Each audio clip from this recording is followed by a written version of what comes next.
না, এভাবে আর পড়া সম্ভব না। এই নিয়ে আজ 5 বার গেল।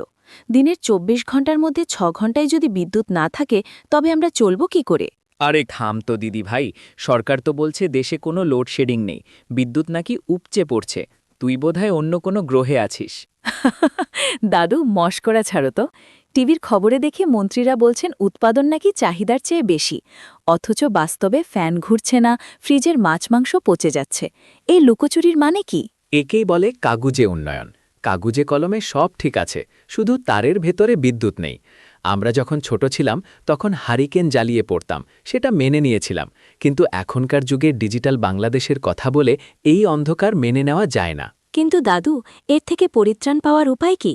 মানুষ কি এভাবেই কষ্ট সইবে? পরিত্রাণ পেতে হলে আগে সত্যটা স্বীকার করতে হবে। জ্বালানি সংকটের আসল কারণ বের করে সেটার সমাধান করতে হবে।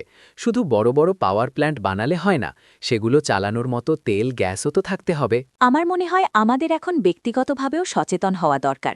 ছাদে সোলার প্যানেল লাগানো বা নবায়নযোগ্য শক্তির কথা ভাবা উচিত। অন্তত ব্যাকআপ হিসেবে তো কাজে দেবে। সেটা তো শহরকেন্দ্রিক সমাধান হলো, কিন্তু গ্রামের কৃষকের কি হবে? সেচের অভাবে ফসল নষ্ট হচ্ছে। পরিত্রাণের বড় উপায় হলো সিস্টেমের স্বচ্ছতা। কতটুকু বিদ্যুৎ আছে আর কেন নেই সেটা জনগণকে পরিষ্কার জানানো উচিত। মিথ্যে আশ্বাস দিয়ে তো আর বাল্ব জ্বলে না। ঠিক বলেছ। দুর্নীতি আর অব্যবস্থাপনা না কমলে আমরা এই অন্ধকার থেকে বের হতে পারব না। বিদ্যুৎ নেই ঠিক আছে, কিন্তু অন্তত লোডশেডিং নেই বলে আমাদের বুদ্ধিকে অপমান করাটা বন্ধ হওয়া উচিত। ঠিক বলেছিস, সত্যটা বললে মানুষ অন্তত মানসিকভাবে প্রস্তুতি নিতে পারে। আয়, হাত পাখাটা ধর, একটু হাওয়া করি। অন্ধকার তো আর আমাদের কথা শুনে যাবে না।